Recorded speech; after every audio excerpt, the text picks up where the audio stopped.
नमस्कार मंडळी, कसे आहात तुम्ही सगळे? मी संध्या सप्रे, अमृताचे डोही या यूट्यूबवरील माझ्या आध्यात्मिक चॅनलमध्ये मी तुम्हा सगळ्यांचं मनापासून स्वागत करते. आज मी अँगर मॅनेजमेंट एपिसोड 2ला सुरुवात करणार आहे. पण ती सुरुवात करण्यापूर्वी मंगलाचरण म्हणून मी कार्यक्रमाला सुरुवात करते. श्रीमन गणाधिपतये नमः. वक्रतुंड महाकाय सूर्यकोटी समप्रभ निर्विघ्नं कुरु मे देव सर्वकार्येषु सर्वदा. नमो देवे महादेवे शिवाये सततं नमः. नमः प्रकृते भद्राये नियता प्रणता स्वतां कृष्णाय वासुदेवाय हरये परमात्मने प्रणतक्लेशनाशाय गोविंदाय नमो नमः.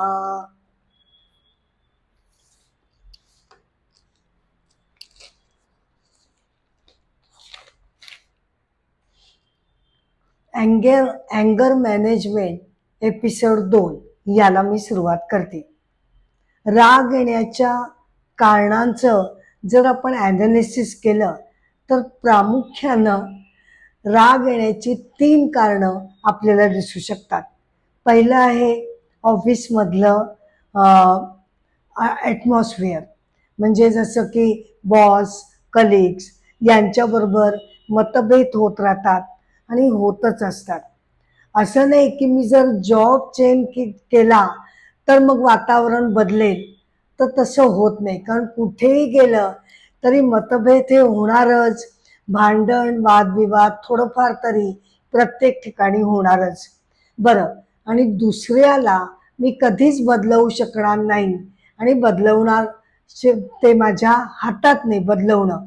त्यामुळे मग काय ऑप्शन उरतो, तर मी माझ्या स्वतःवर काम करत राहणं. त्यामुळेच ऑफिसमधले जे क्लॅशेस येतात ते कधी वाद करून, कधी भांडणं करून, कधी वादविवाद करून, कधी गप्प राहून, कधी शांतपणे, अशा त्या लढाया आपल्याला लढाव्या लागतात. आता दुसरा ट्रिगर पॉइंट कोणता आहे, तर तो रिलेशनमधील एकमेकांच्या संबंधाचा. कसं आहे ना, की काही जणांशी आपलं खूप जमतं, काही जणांशी आपलं ओके ओके असतं, तर काही जणांशी आपलं अजिबात जमत नाही. एकदम सगळं काही कॉम्प्लिकेशन्स यामध्ये गुंतलेले असतात. प्रत्येक माणसाचं नातं काय आहे, अधिकार काय आहे, किती महत्वाचे आहे, अनेक गोष्टी यामध्ये ठरत असतात. विशेषतः होतं काय की एखाद्या व्यक्तीला आपल्या नात्यांमध्ये, रिलेशन्समध्ये, बरं का, एखाद्या व्यक्तीला सतत दुसऱ्याला हर्ट करत राहायची सवय असते. मनाला येईल ते, वाटेल ते विचार न करता दुसऱ्याला बोलत राहणं, त्याला हर्ट करणं, त्याला दुखावणं, हा मुळी अशा व्यक्तींचा एक उद्योग चालूच असतो. आणि आपलं जर का अशा व्यक्तीशी जर जवळचं नातं असेल तर मात्र खूप पंचायत होते. नातं टिकवून राहावं यासाठी आपण मग त्याकडे दुर्लक्ष करत राहतो. आणि खरं सांगायचं तर त्याकडे दुर्लक्ष करत राहणं हाच त्याच्यावर एक चांगला उपाय ठरू शकतो. कारण मी सुद्धा बरं का जर का त्या समोरच्या व्यक्तीप्रमाणेच मी सुद्धा जर वेडीवाकडी विचार न करता बोलू लागले तर त्यानं होतं काय, त्यानं होतं असं की मी माझी स्वतःच्या हातानं माझी डिग्निटी कमी करून टाकते. आणि त्यामुळे अशा केसेसमध्ये गप्प राहणं हाच एक पर्याय आपल्या समोर राहतो. क्रोधाचं अजून एक कारण म्हणजे किंवा ट्रिगर पॉइंट म्हणूया, तो म्हणजे जेलसी. मत्सर, द्वेष, राग, हे जी जेलसी आहे ती एक प्रमुख कारण ठरू शकते. आणि त्यातूनच जीवघेणी स्पर्धा सुद्धा बऱ्याच वेळेला निर्माण होते. जसं की त्याला नेहमीच प्रमोशन मिळत राहतं. तिनं केवढा मोठा फ्लॅट घेतलाय, माझा तर बाबा अगदीच छोटासा फ्लॅट आहे.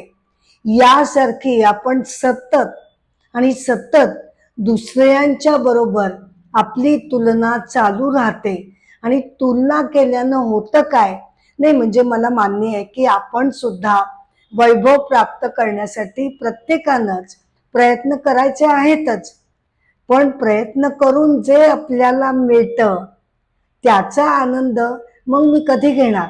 हा, मी जर सारखी दुसऱ्यांची तुलना करून दुःखी राहत बसले तर मग माझ्या आयुष्याचा आनंद, मला जे काही मिळालंय त्याचा उपभोग मी प्रसन्न मनानं कधी घेणार मग, नाही का? कसं आहे ना की हे सगळे जे विचार असतात ना आपल्या मनातले, द्वेषाचे म्हणा, मत्सराचे म्हणा, कोणतेही विचार, हे विचार म्हणजे आपला एक प्रकारचा फोकस असतो, आपलं एक प्रकारचं ते अटेन्शन असतं.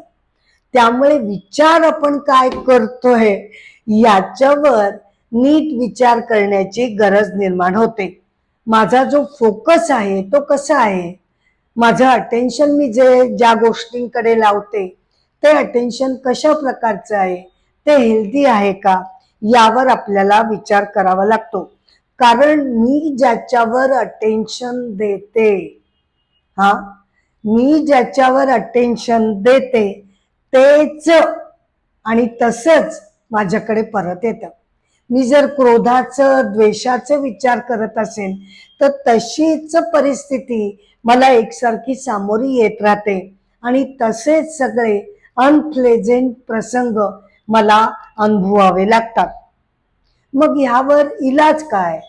हा, यावर उपाय काय? तर ह्यावर एक अतिशय प्रभावी उपाय आहे, तो म्हणजे प्रार्थना. हो, मनापासून ईश्वराला केलेली प्रार्थना. प्रार्थनेमध्ये बरं का प्रचंड सामर्थ्य असतं. आपण मनपूर्वक जर देवाला अगदी मनापासून शरण गेलो आणि त्याला प्रार्थना केली तर ती एक प्रकारची नितांत सुंदर अशी माइंड थेरपीच ठरते, याबद्दल काही वाद नाही. आणि म्हणूनच आपल्या प्रत्येक उपनिषदाचा आरंभ, बर का, आपल्या प्रत्येक उपनिषदाचा आरंभ जो आहे तो नेहमी शांतीपाठ किंवा प्रार्थनेनं केला जातो.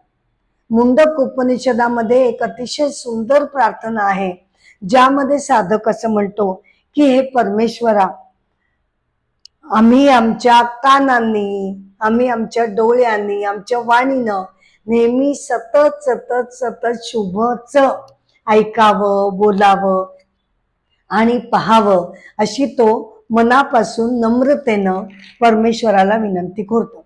या अशा प्रार्थनांमुळे आपलं मन शांत होतं, शुद्ध व्हायला लागतं.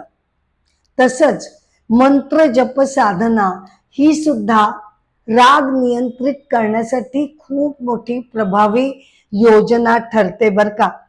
आणि फार काही नाही हो, भले 5 मिनिटं तर 5 मिनिटं, हा, जसा वेळ असेल तसा 5-10 मिनिटं जरी आपण रोजच्या रोज मंत्र जप डोळे मिटून शांत मनानं केला, फार काही लागत नाही. आपल्या आराध्य दैवताचा एखादा मंत्र घ्यावा, तो मंत्र एकसारखा बदलू नये, तोच कायम ठेवावा आणि 5 मिनिटं का होईना शांत चित्तानं परमेश्वराचं आपण त्या मंत्राच्या द्वारे स्मरण करत राहावं. यानं होतं काय, तर ह्यानं आपला फोकस बदलतो आणि फोकस बदलला की आपली ऊर्जा सुद्धा त्याप्रमाणे बदलायला लागते. हा, आता आपल्याला नेहमीच त्यावर ऐकायला मिळतं, नाही रे बाबा, आम्हाला आमच्या बिझी शेड्यूल मध्ये या सगळ्यासाठी वेळ देता येत नाही. नाही, खरोखर आहे, मान्य आहे मला की खरोखरच आज प्रत्येकाचंच आयुष्य बिझी झालेलं आहे, याबद्दल काही वादच नाही. हा, पण मनापासून जर आपण निश्चयपूर्वक संकल्प केला तर आपल्याला जे हवं आहे ते आपण करू शकतो. काहीही जगात अशक्य नाही. आता वेळ नाही यासाठी काय उपाय करता येईल, तर यासाठी आपल्याला एक टाइम ब्लूप्रिंट अशी लिहून काढता येईल, ज्यामध्ये ऑफिस घरकाम वगैरे यासाठी तर आपल्याला टाइम अलॉट करावा लागणारच आहे, तो आपण करणारच आहोत.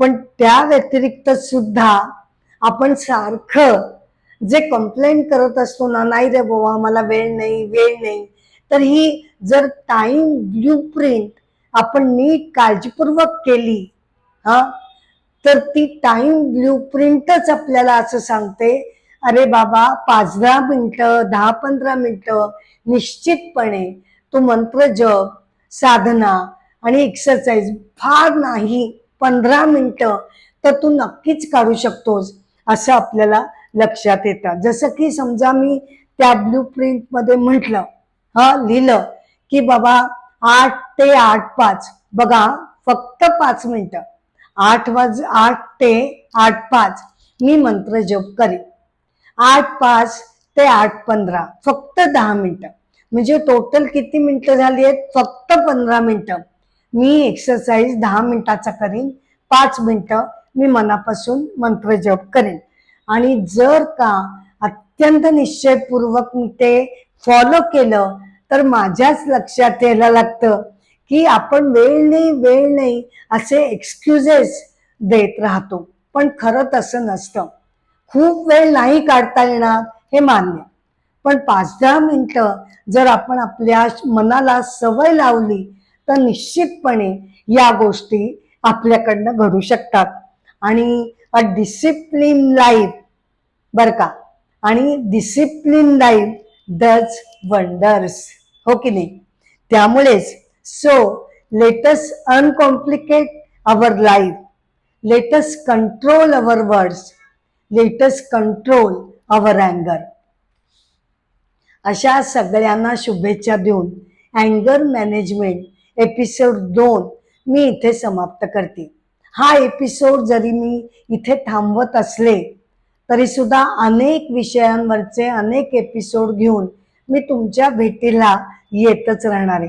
तुम्हा सर्वांना मनापासून विनंती करते की कृपया अमृताचे डोही या माझ्या आध्यात्मिक चॅनलला तुम्ही शेअर करावं, लाईक करावं आणि सबस्क्राईब करावं, ही माझी नम्र विनंती आहे. एपिसोडची सांगता मी गजरानं करत आहे. जय जय राम, राम कृष्ण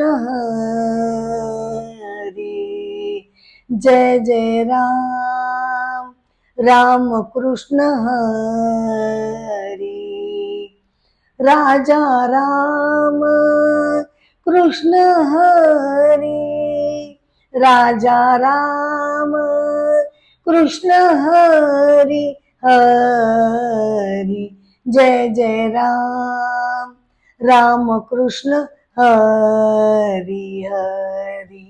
नमस्कार.